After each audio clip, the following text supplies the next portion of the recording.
Warning! This episode contains foul language, descriptions of World War II and the Holocaust that some listeners may find disturbing, and jokes about Catholics.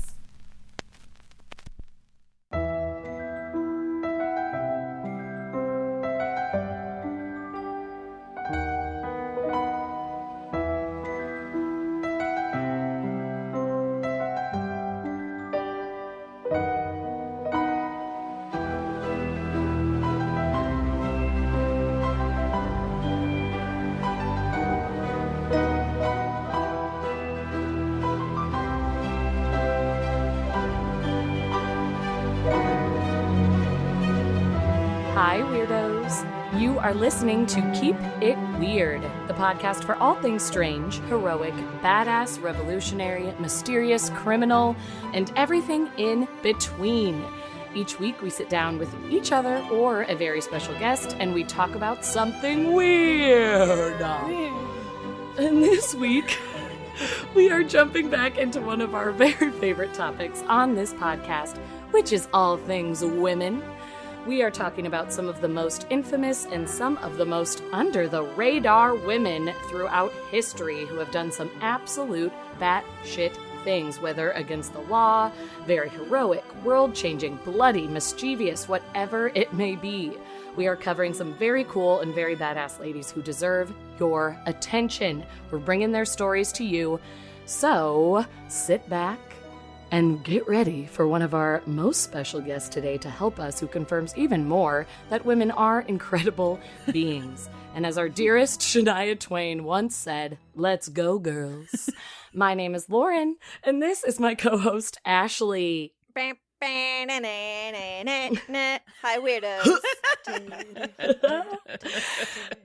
And joining us today is your Keep It Beard host with the most and one of our just all-time favorite humans, let's be honest. It is AMY HANSELMANN. Oh, hey, weirdos and slash beardos. Amy, Weirdos. a long time coming. Oh, yeah. Oh, yeah. And I'm so excited to talk about, I think, Lauren, you said infamous woman, but I think they're unfamous woman. Because they're not famous. A little under the radar. Well, there might be a couple who are infamous, but I mean, For our the most listeners part. I just want unfamous like a little to be bit. a word. I know. No, you're right. I'm sorry I took your moment. Unfamous is happening today. I was like, Amy, some people know these women. No, unfamous. No, they're unfamous.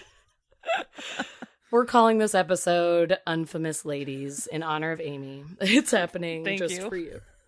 Excuse me, can we not take one of my favorite jobs away? Oh, I'm so sorry. Okay. Ashley, what do you want to name the episode? Listen, That's what I it's thought. That's what I thought. It is a science that not many would understand. It takes a skill set. First of all, you have to figure out what the episode is from start to finish. I don't even know what this episode's going to be. I mean, we could end We up. don't know what it's going to turn into. Yeah, we could change the world with this, or maybe we won't. But I actually, before we get started, can I share something kind of sciencey and interesting with you guys? Yes. Obviously. Yes, hell yeah. Okay, so I've been having a very bad mental health week. This past weekend, Saturday and Sunday, like I told Joe, it literally feels like my heart is broken. I feel like I'm grieving. And I'm overwhelmed with anxiety in a way that I haven't really been since I got on Effexor, which is the medication that I'm taking right now. It's been really hard. And I just thought it was because I let too much stuff pile up on top of me. Like my to-do list was getting a little long and there are big things coming up that need my attention and participation. But today I learned about Schumann resonances.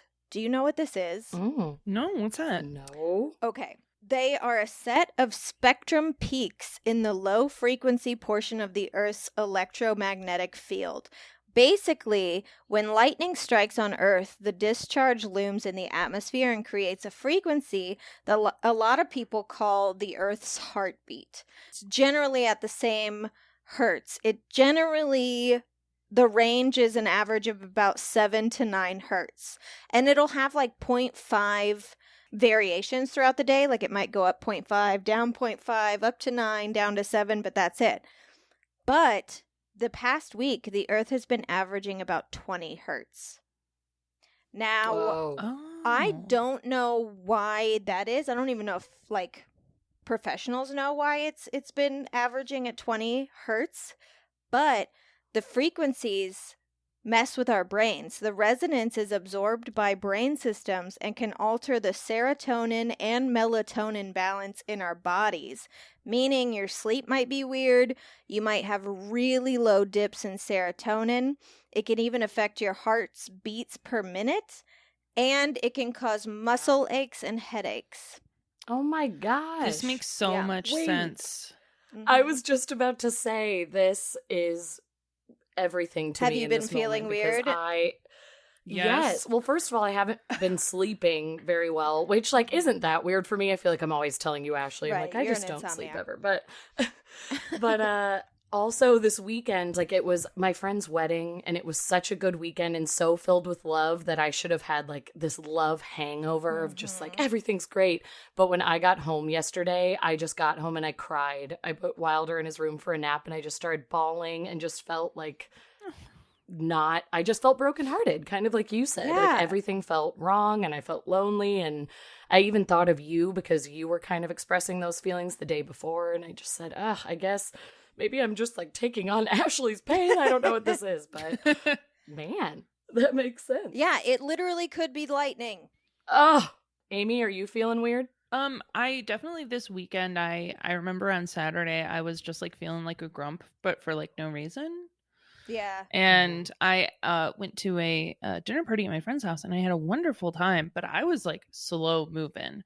I felt like I was hungover. I did not drink the day before, but I was just like, Interesting. ugh, I don't want to leave my house. Like, I don't want to go to this party with my friends who I love. And I had a wonderful time. But yeah, no, that definitely makes sense because I was like, why am I so sad today?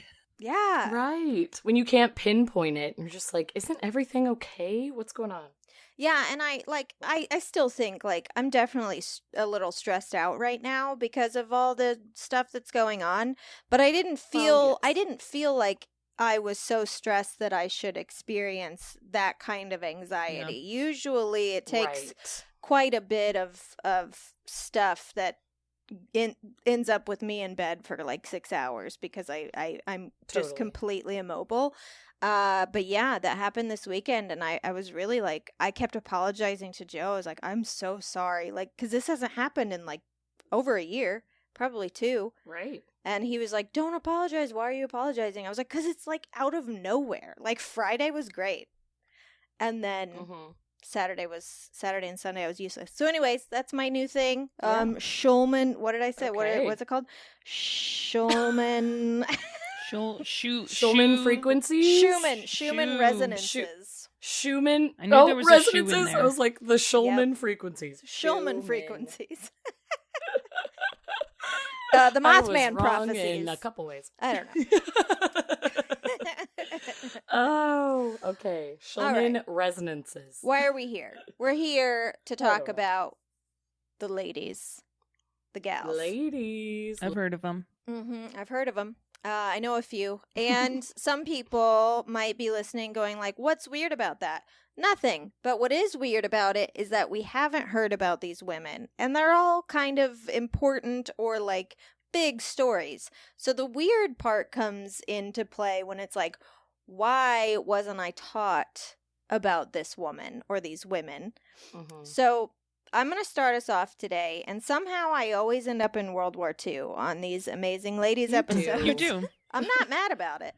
I'm not either. Me either. It makes sense because they were rocking it, these women. Well, World War II is one of the only major conflicts in history where there was, we've talked about this before, a clear bad guy and a clear good guy. Politics aside, there was a good guy and there was a bad guy. So the stories that come out of World War II are some of the most beautiful, inspiring, terrifying stories in history.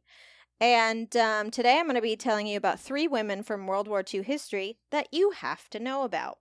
Yay. And they're all three friends. These aren't three separate stories. These are three, this is a team of ladies who rule. Just like us. Just like us. Just like the three of us. Honestly. We're literally the same.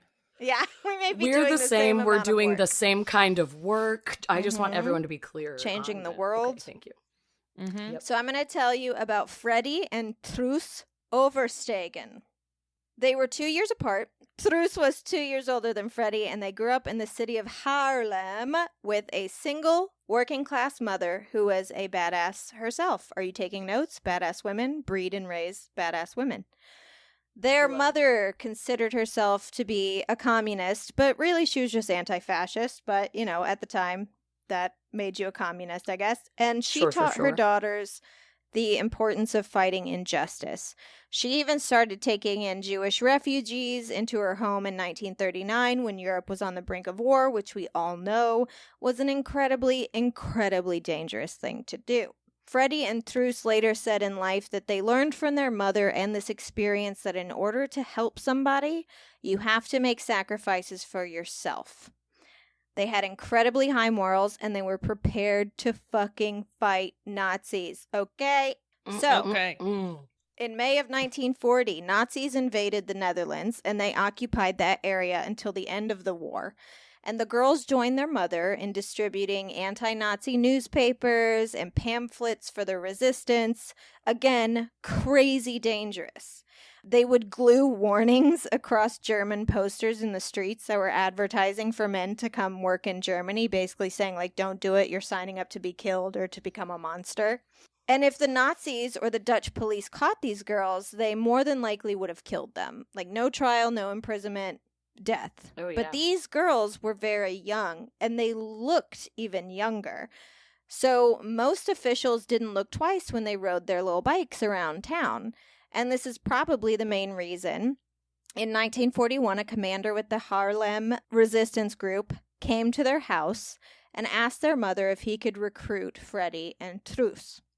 They were a little hesitant at first until they found out that they would get to learn how to shoot and would get to shoot Nazis.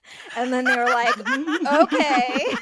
I love that so much. We're listening. I get to shoot? Let's go. At first, what they would do as little girls on their bikes is they would lure officers into the woods, and someone from the resistance would be there waiting and would kill them. But very soon after they started, they began going on assassination missions by themselves. These are teenage girls. These are like teenage. I think it was 13 and 15 when they started. Oy. Teen assassins. Wow. Teen assassins. Their primary focus would be to kill Dutch collaborators who arrested or endangered Jewish refugees and resistance members. And this was extraordinary because there were obviously many female members of the resistance at this time, like their mother, but we have very few examples of women who actually shot collaborators themselves. And Freddie, the younger girl, she would she did it up. She would intentionally wear her hair in pigtails to look even younger than she was and carry around like a stuffed animal.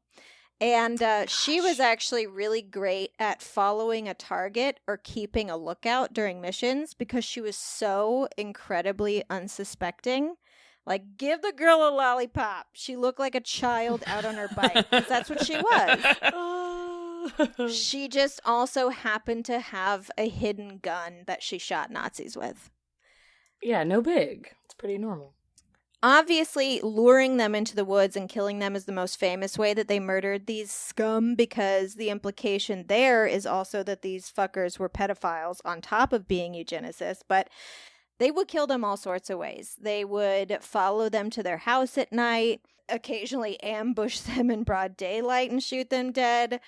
Sometimes they would approach the soldiers in taverns and bars and let the men buy them drinks and then ask with a wink, like, if they wanted to go for a stroll, and then they'd kill them once they got to the woods. And they weren't just assassins either. They would bring Jewish refugees to new hiding places when one of their hideout spots was compromised. They both worked in the emergency hospital nearby. They also blew up railway lines and bridges, cutting off access. Like, they ruled. Can you imagine? They're the coolest people of all time. I know. In 1943, these girls joined forces with another badass young woman named Hannie Schaft, and she's kind of the more famous one. Hannie was actually a university student at the time, but she ended up dropping out because she refused to sign a pledge of loyalty to Germany. Because when she was at university, she had made two very good friends there, two Jewish girls named Sonja Frank and Feline Polak. And when she left, she took them and hid them when she left university. And she began working with the resistance immediately. She dedicated her entire life to it. And first, she was just a courier. She would just sort of like pass messages between people. But she soon said she wanted to work with weapons, and she carried out attacks on Germans, Dutch Nazis, collaborators, and traitors.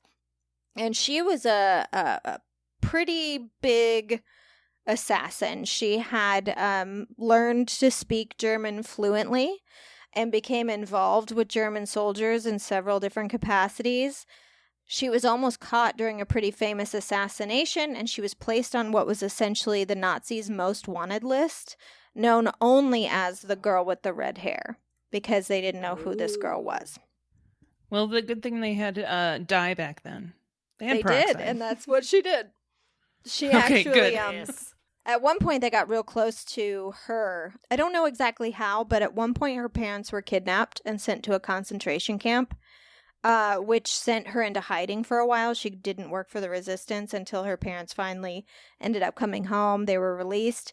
But about 2 months later, she dyed her hair black and started wearing glasses and got right back to work. Like, as soon as her parents were home safe, she was like, okay, dyeing my hair, I'm getting back into it. And these three girls sort of teamed up and formed a fairly deadly sabotage and assassination cell. Hannie, unfortunately, did not get a happy ending, though. She was arrested at a military checkpoint on March 21st in 1945, and she was sent to a prison in Amsterdam, where she was interrogated and tortured. And Truus actually attempted to rescue her. She disguised herself as a German nurse, infiltrated the prison, and tried to free Hannie with a story that she had to take her for medical attention or examination, but it actually didn't work.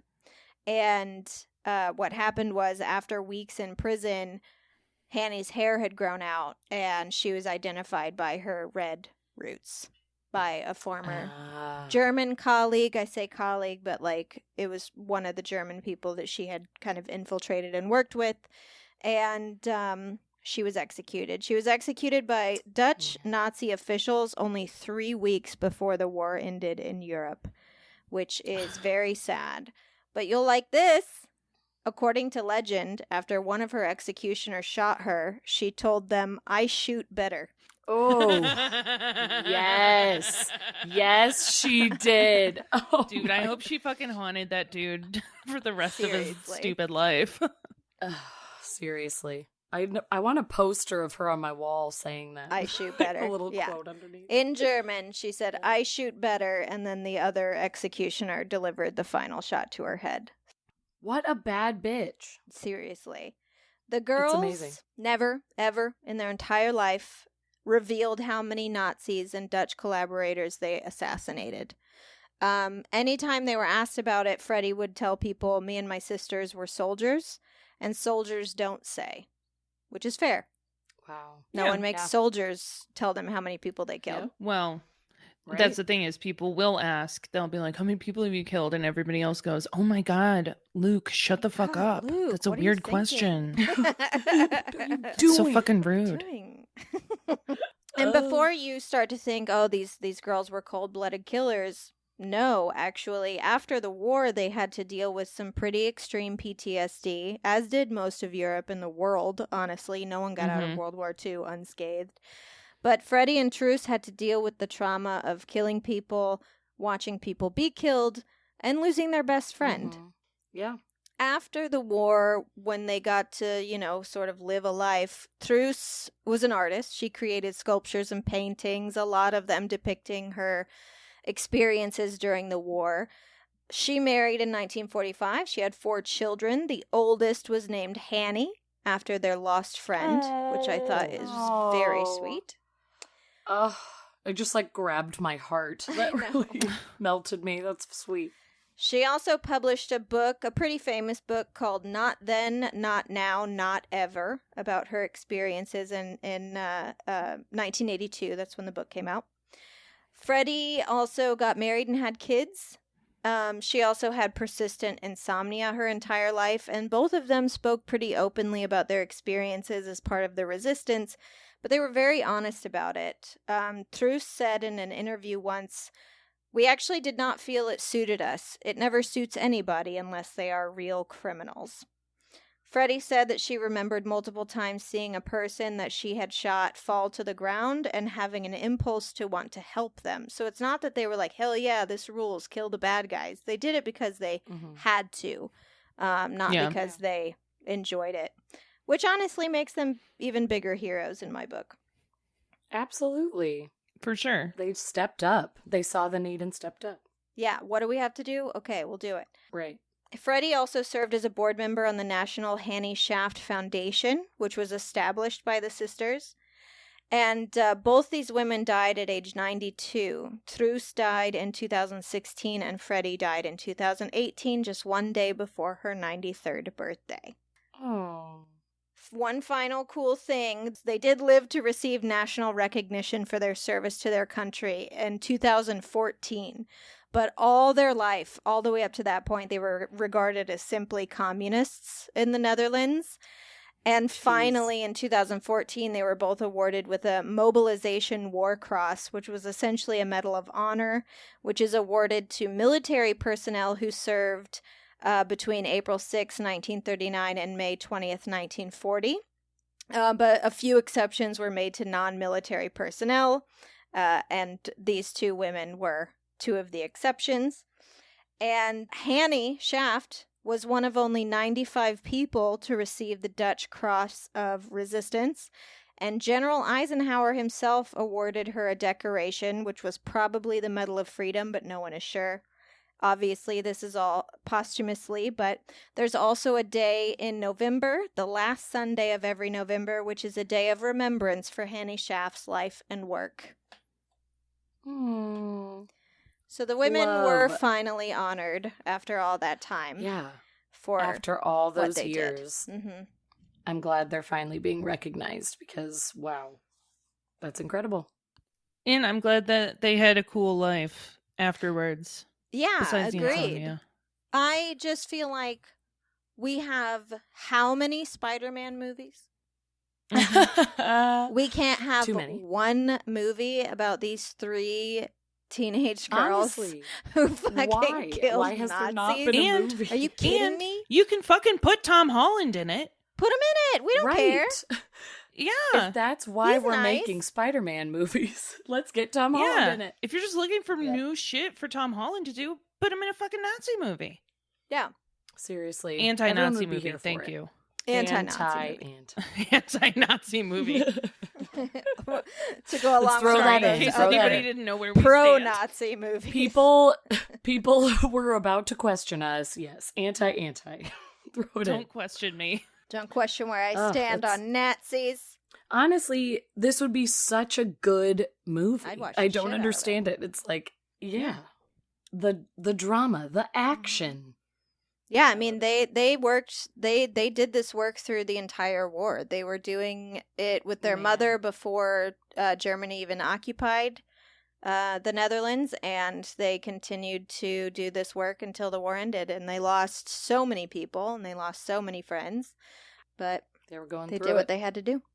I really love that you also gave the shout out to the mom at the beginning, like about how she also was just this badass, kind of leading them into this mindset, because I think that is such a cool message to anybody with a daughter out there who is terrified. I'm sure anyone who has a daughter in our world today is just like, oh my gosh, like how do you raise a woman in this world? You're just always scared. But hey, teach them early.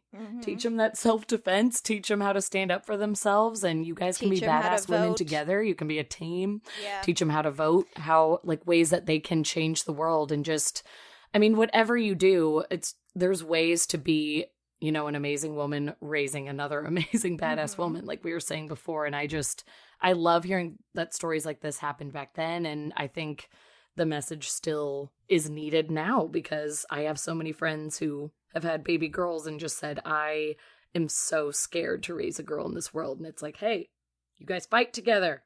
Well, I don't know why, because white men are the most persecuted people in the world today. So I don't know why. Thanks, Joe Rogan. Thanks, Joe Rogan. No, but that's, yeah, their mom absolutely would have been the one out there assassinating Nazis and blowing up bridges. But the girls were chosen because no one looked twice at them. Exactly. Because no one questioned. Advantage. Yeah. No one was going to search them and their bikes for a gun. Like, they just could fly under the radar, which is pretty dope. But they stepped up because they're like, it's what mom would have done. And that's what I love. Yeah. Actually, that's a really good point about, or do you want to do the transition? Oh, that was so funny. Yeah. Speaking of World War II. Speaking of World War II ladies who were raised to be badasses. Oh, hell I'm doing the story of Irena Sendler, who was born in 1910 in Warsaw. She grew up in a suburb of Warsaw where there was a really large Jewish community. Her father was a doctor and a humanitarian who treated the poor, including many Jewish people, for free. He unfortunately died when she was 7 in 1917 when he had been treating patients with typhus. Other doctors were refusing to treat those patients because they couldn't pay, and most of them were Jewish. And he was like, we like Jewish people, and we are going to treat them with the respect that they deserve. And also, don't doctors sign an oath? Well, I don't know if they did in 1917, That's and true. I don't know if Polish ones did. Yeah, that's true. Okay, fair. And, you know, oaths they're pretty loosey-goosey. Yeah, I'm just going to put that out there. Oaths are not law. Let's include that. I mean, I know that you don't watch Game of Thrones, but, like, there's not a lot of, like, you can't sue people for not upstanding their oath. That's fair. But you should be able to. Oaths and pinky promises. Oaths and pinky promises. Your Honor? Your Honor, it was a pinky promise. And we bit our thumbs kissed our afterwards. thumbs and touched them together after the pinky promise. Amy, remember that story we covered on a bonus episode about the woman that won the lottery and then her life went to hell? Yes. So and everyone who won the lottery? Yeah, like everyone who won the lottery, basically. But yeah, that was one of the things, like, when they took her to court and they were like, we said that if we won, we would split it. And it was like, okay, all tough right, titties. Well, sorry about tough titties. But anyway, sorry, that's what it reminded me of. He was a revered doctor. He was so revered in the Jewish community that the Jewish community offered financial assistance to her mother, who for some weird reason turned it down. I don't know, pride or something. Right. But anyway, Irena, she was raised to believe that everyone deserved food, shelter, respect, regardless of their station in life. And she was also raised to believe that Jews were absolutely equal to everybody else. And she knew from a very young age that she was going to dedicate her life to helping people. So in 1927, she studied law and then Polish literature at the University of Warsaw. It's actually really sweet. Because of everything that her family had done for the Jewish community, they pooled their resources and they paid for her education. Oh, wow. Yeah, and they were very smart to pay for her education because it ended up coming back to help them in the end. Seriously. So while she was at the university, she was constantly getting in trouble for civil disobedience. At the university, they had... because she was badass. Good. Yeah. So I had never heard about this before. At the university, there were these things called Jewish benches, which was an area in the classroom where Jewish people were supposed to sit during class. And in protest, most of the Jewish kids would stand instead, and Irena would stand as well. And a lot of the professors were like, yeah, why do we have these benches? It's ridiculous. It's a place of learning. And the professors would stand as well. Also, a lot of professors were fucking dog shit monster assholes who would call security, and they would come with canes that had nails in them to beat the kids who were standing. Oh my what? God. Yeah. Jeez. Yeah, Did you know that anti-Semitism is bad?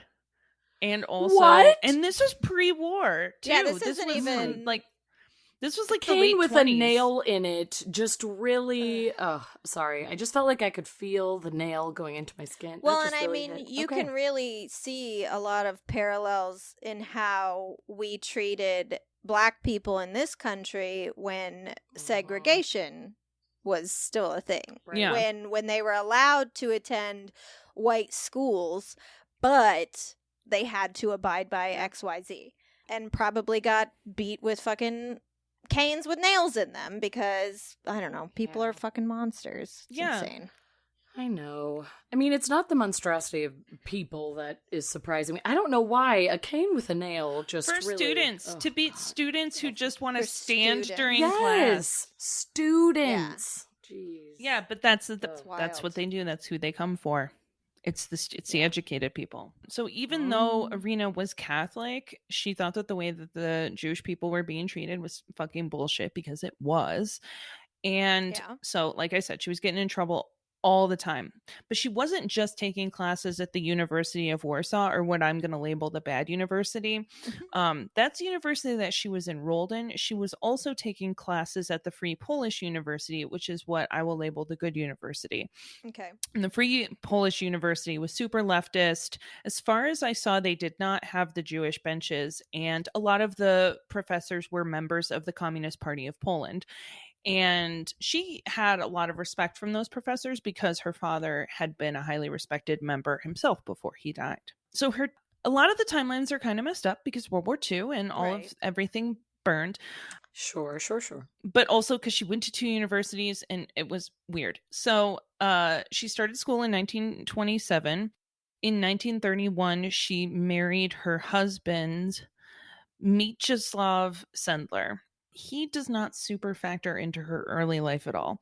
And in 1932, she got kicked out of the University of Warsaw, the bad college, because they were all given student IDs that either said Jewish or non-Jewish. And she was like, you fucking gotta be kidding me with this shit. So she scratched out the non-Jewish part of her ID, and then she had to go somewhere and she showed her ID, and the administration was like, that is absolutely enough of Irena. And she was given the boot.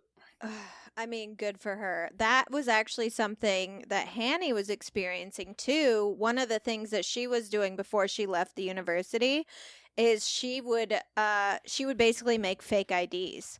So she would make fake school IDs for the Jewish students that said non-Jewish on them.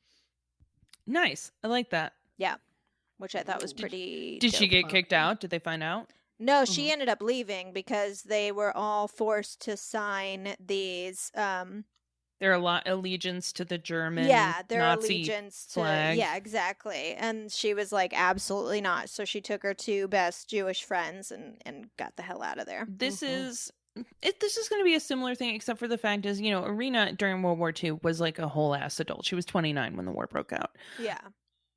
She only had like 1 class in her thesis left to do. And so just like every semester, she was contacting the administration being like, can I come back now? How about now? How about now? What about now? And every time they were like, no, you're too annoying and you like Jewish people way too much. And then finally in 1937, 5 years later, they finally had an administrator who was like, well, I don't hate Jewish people. And he let her finish her schooling. And she only had 1 course left. Yes, it was I like know. 1 or 2 quarters, and Still. she'd like been taken, and it's kind of weird because it was the 1930s, and she was a wife, and the timing, blah blah blah. So I think she was like a 6-year senior or something like that. But anyway, it was pretty difficult for her to find work because she was known as a philosemite, which is a word I'd never heard before. And the Warsaw school system basically blacklisted her because of her reputation at the university, because everybody knew from the university was like, she's a terrible person and she likes Jewish people. She's a troublemaker. She's a troublemaker. We don't like those. But she was employed at the Section for Mother and Child Assistance at the Citizen Committee for Helping the Unemployed, which I really hope is a shorter name in Polish because that's very too long. That That's is ridiculous. so Could you long. imagine telling people where you work? I would just be like, I'm a social worker. Don't worry about it. Don't worry about it. You don't have I'm to a social worker. I need to save you a couple work? minutes of time. A social workplace. I don't have time to perform the poem that is the name of my job. Can't read this novel right now. Just walk away. So you will not be surprised. Her biggest passion was helping Jewish people. She worked out in the field and saw how they were forced to live, and it caused a huge strain in her marriage. Her husband honestly seemed like a pretty chill guy. He was just like, hey, we were like gonna have kids though, right? Maybe we could have dinner together sometimes. And she was essentially like, you're not a poor Jewish person. You're fine. You can make your own dinner. She wasn't that mean. She was like, I don't understand how you could possibly have these expectations of me when there are so many bigger things to deal with. She's not wrong. Sure. Right. There was a lot of people with attitudes at that time where, you know, because it wasn't affecting them directly, it was like, it's none of our business. Like, we need to live our lives. Like, this is our lives. And luckily, we had people like Irena to be like, I don't care about my life. Like, this needs to happen. People need help. Yeah. Right. But also, I feel bad for her husband because during her studies, she became really close with one of her classmates, Adam Selniker. Uh-oh. It was pretty clear that they were in love. And once again, the timeline's kind of weird, but she met Adam before she married Mieczyslaw. So... But it seems like the reason that she and Adam didn't get together is that he was married himself. But we actually don't know the name of his wife, only that she was also Jewish and friends with Irena. And the reason that Adam and Irena were so close to each other is because he thought it was really cool that she was not Jewish, but that she was fighting so hard for Jewish causes. And she felt almost the same way about him. He was Jewish, but he was very active in politics, and she really liked that he was passionate about that. Yeah. Okay, so we're going to skip ahead to 1939 when the Nazis invaded Warsaw.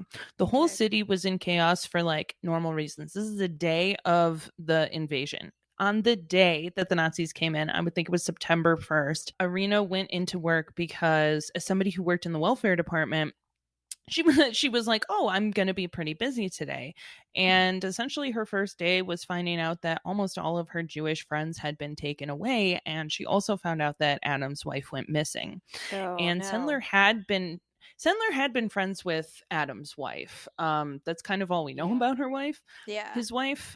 But Sendler had a huge network of social workers, political activists, socialists, and communists. And everybody knew everybody else.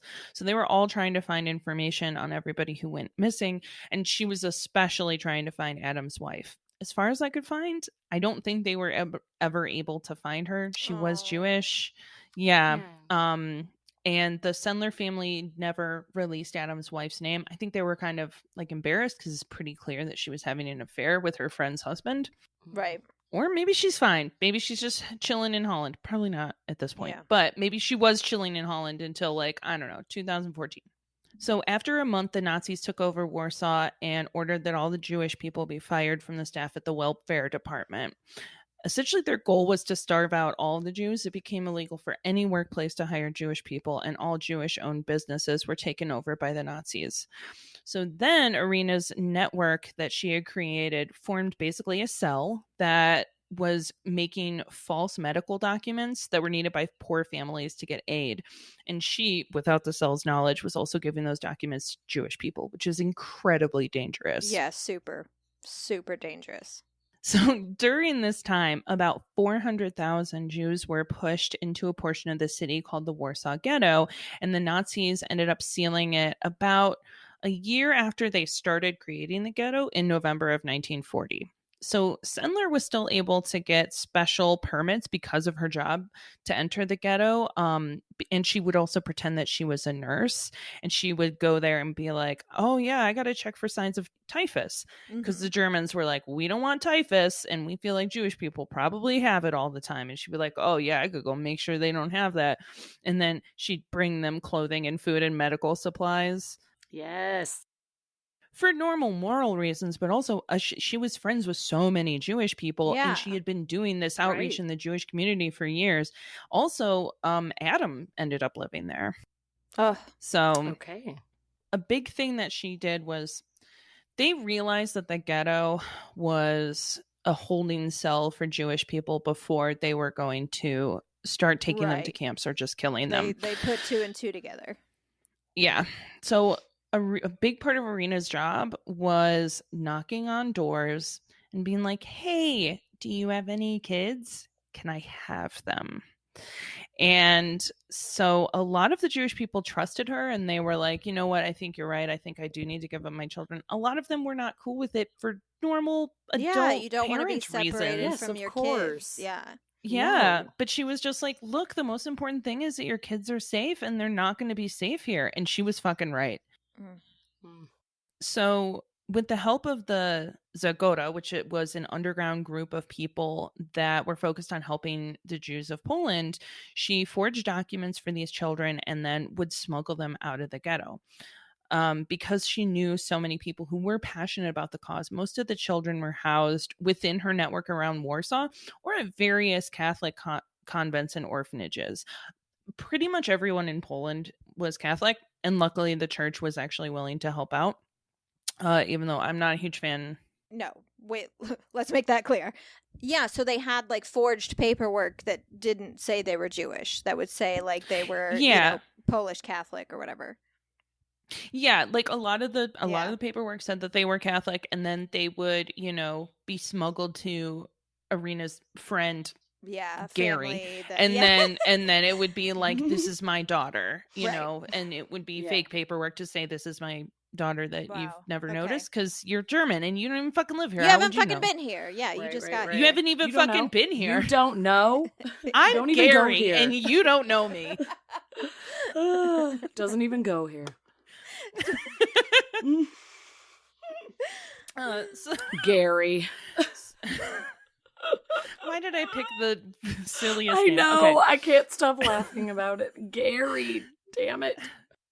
So she smuggled the kids out by, this is kind of a bummer, but you had to do it. She would drug infants and then put them in sacks or small coffins.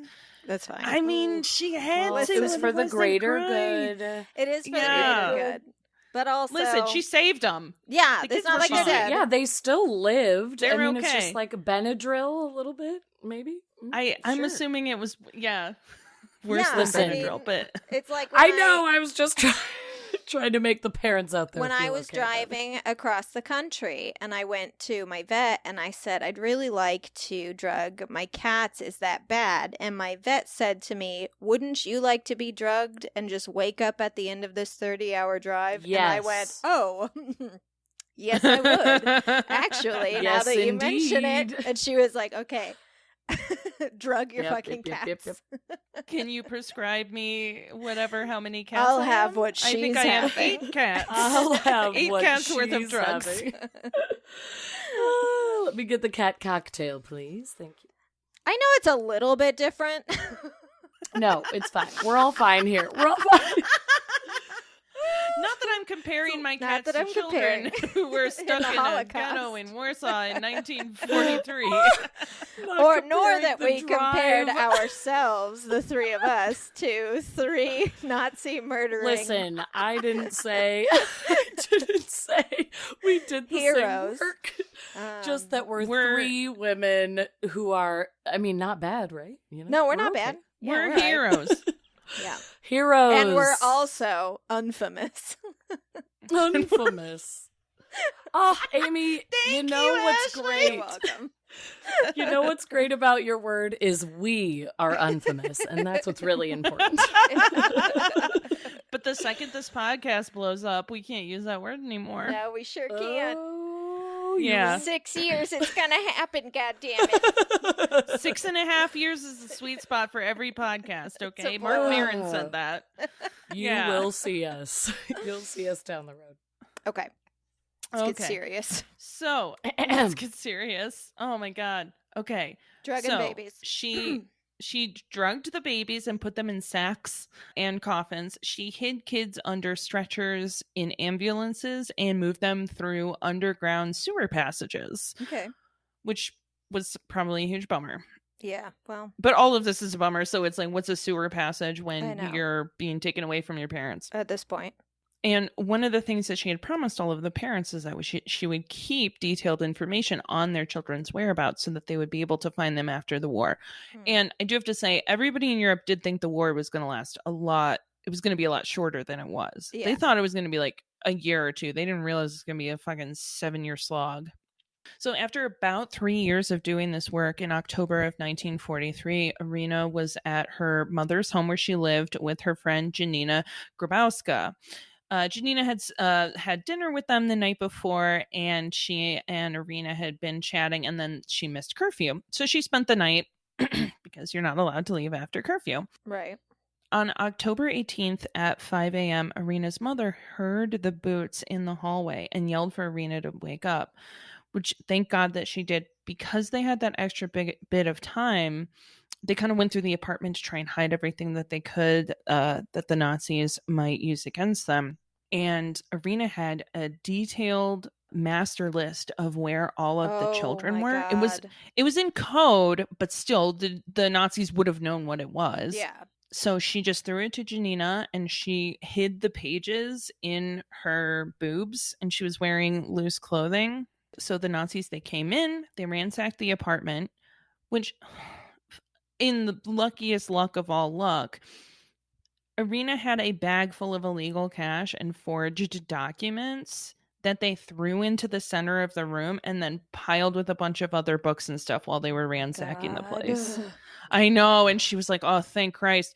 And so she goes and she starts putting on her clothing so that she can be taken, because she knows that they're going to take him. They kind of know that she's a big deal. And at the end of it, she noticed they haven't searched Janina, and she's like, okay, well, you guys better take me now. Get the lead out, because she didn't want them to be like, hey, what about her friend? And thank God they didn't, because not only did Janina have all this information that would obviously make them be like, we know that you have all this information. We're going to torture you until you tell us where all these kids are. But also they would have gone to Janina's home, and she was hiding Jewish people at her apartment. So good job, Irena, for being like, oh, you know what? It's getting late. We got to get home. Your shift is almost over, guys. Better take me in. Better go now.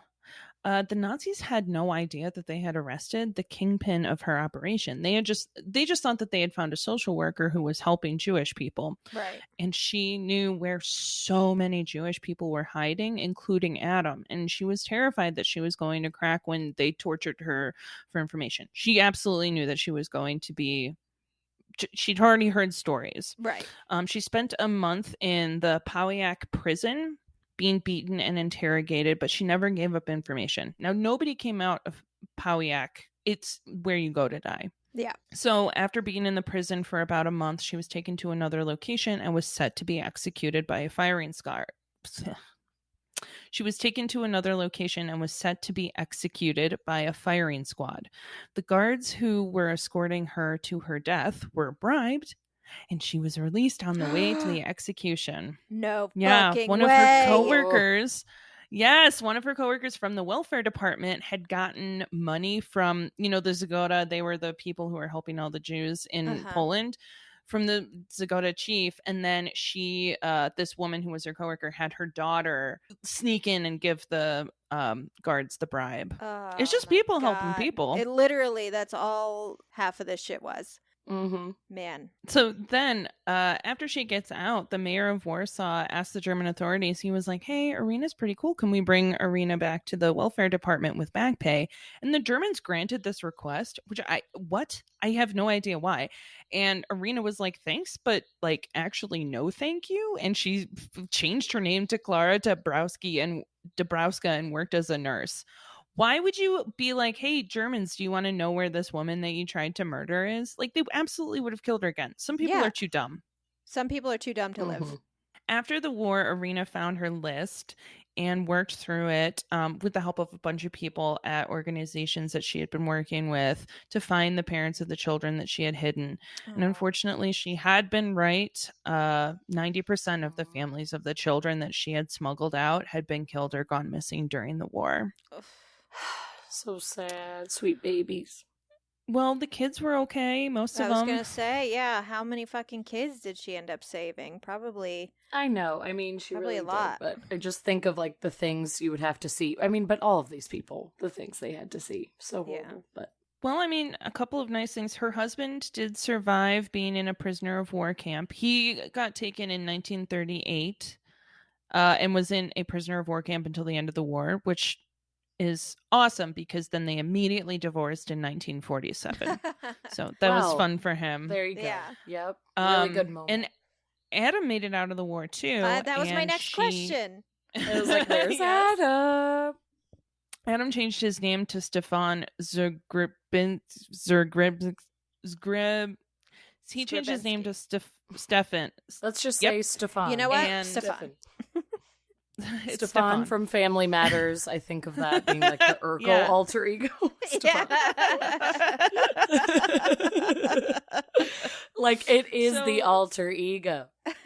Yeah. So Urkel and Irena, Stefan and Irena had a pretty difficult relationship because she was still fighting for all of her causes. Poland was still ruled by the Russians, and there was a really strong anti-Jewish sentiment there. Mhm. She was a member of the Warsaw City Council, the head of the Department of Social Welfare, and continued to work for hospitals. She never became a nurse, but she was working for hospitals. Wow. She became the deputy director of several Warsaw medical schools, and Wow. Stefan was basically just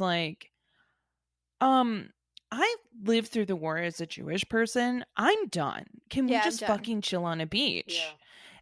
And one of their kids, Janina, their daughter, said that both of her parents were pretty absent. Irena was busy with her career, and Stefan was, I don't know, a man who probably had pretty severe PTSD. Yeah. And their kids were mostly raised by their housekeeper. So here's where it gets a little bit weirder.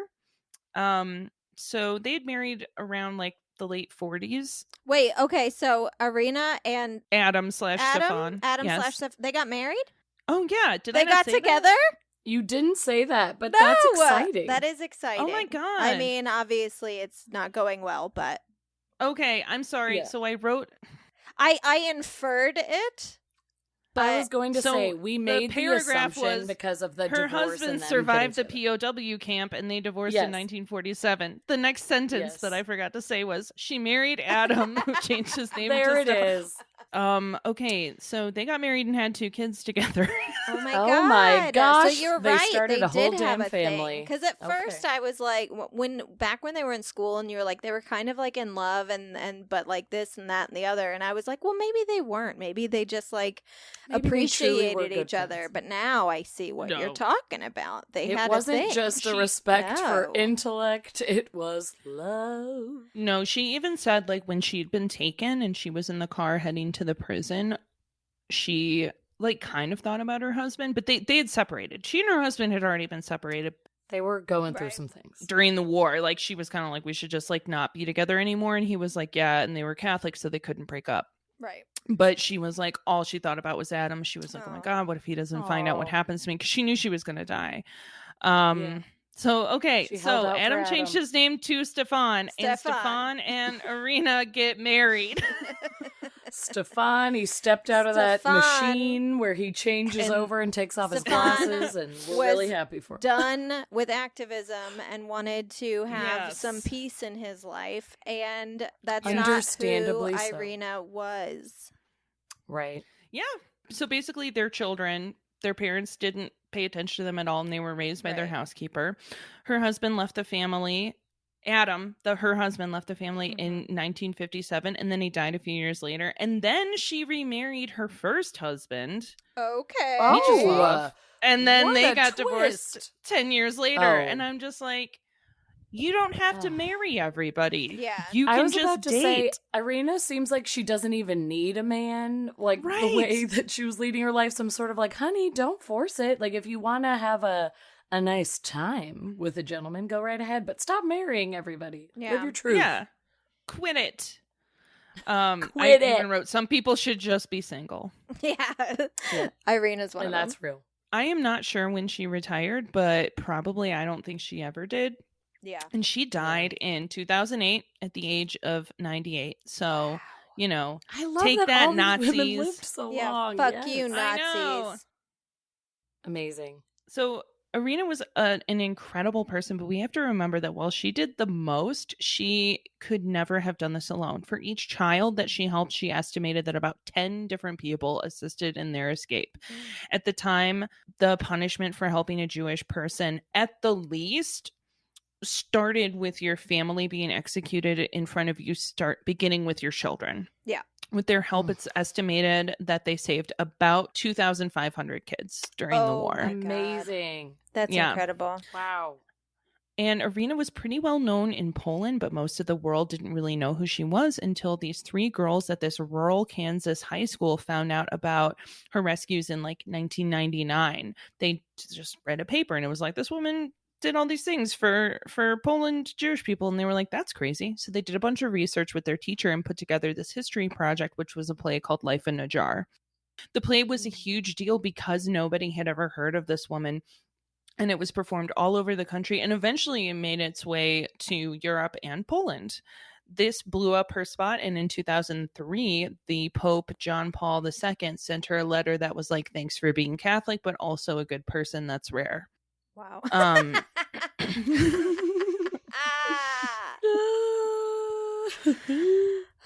JK, he was like, you're a really good Catholic person, just like all the other Catholic people. But, and honestly, like, there are so many awards that she got, but basically from 1963 on, this lady was just collecting trophies. Like, Israel was like, you can be a citizen of Israel, even though she wasn't Jewish. In 1963, they were like, come Wow. be here if you want. She thought about it too. That's She almost moved to huge. Israel. Yeah.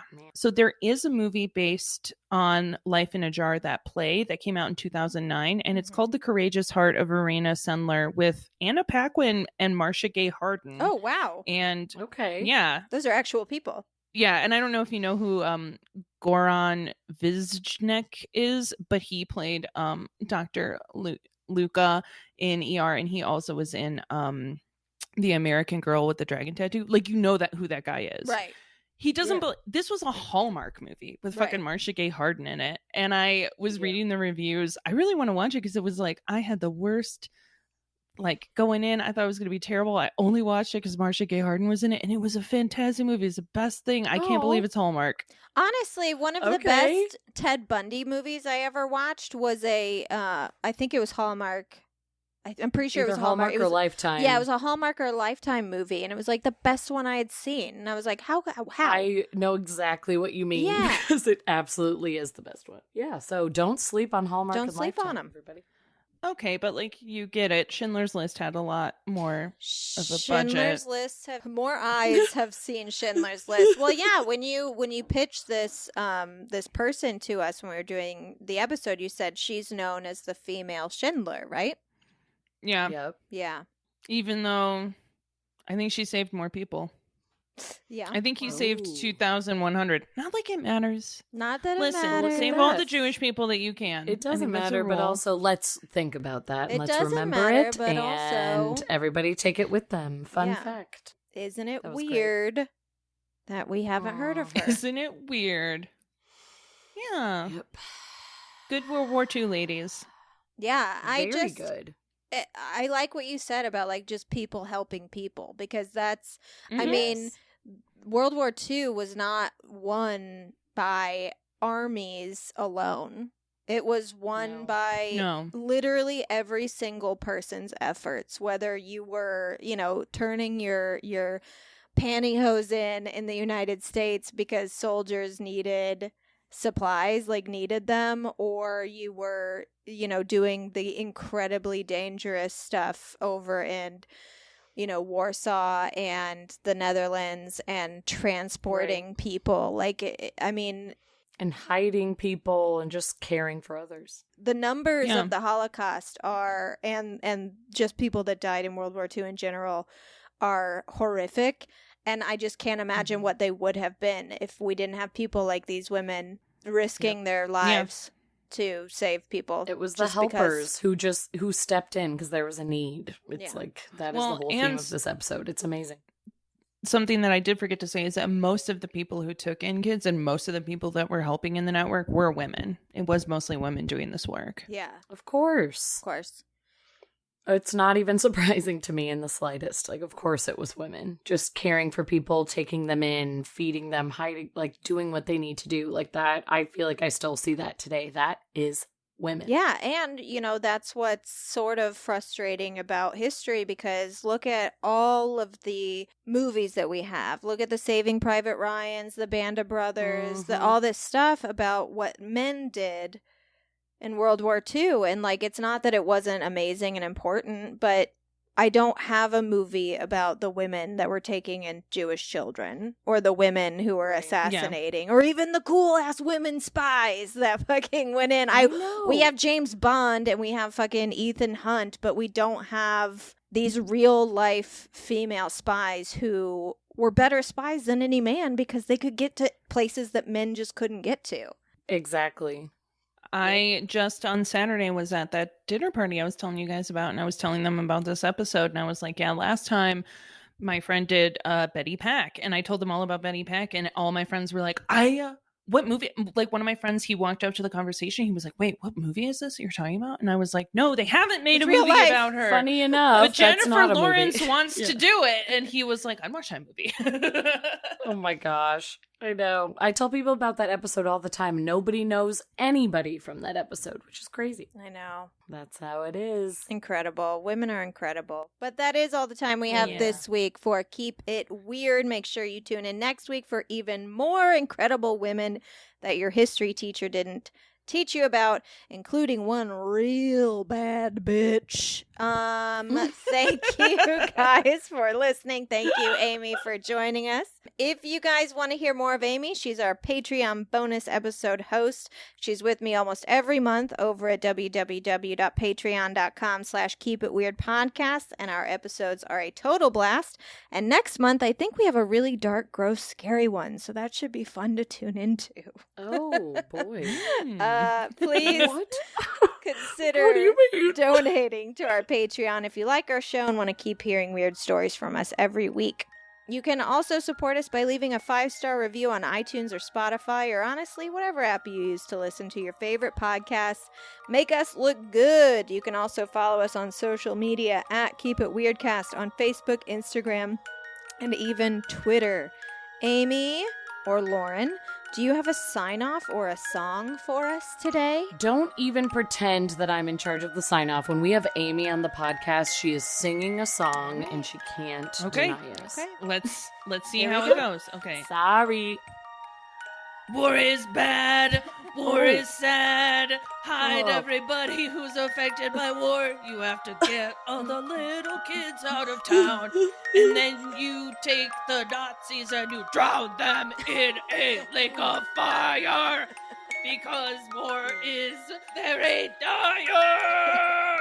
And keep it weird. And keep it weird.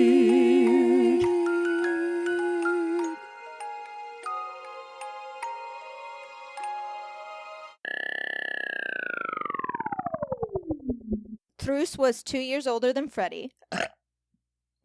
Can we... Ashley. That was one of your worst / best. Like, it had a gurgle, it had a roar. Guys, it had it all. I wasn't even prepared for that. That could have been vomit. I could tell. I could have puked mid-sentence. all over my computer. Okay. You normally take a pause for your burps. That came out of nowhere. I could have died just now. You could have died. Okay. We are all punchy today. I'm getting it together, I swear. They were 2 years apart.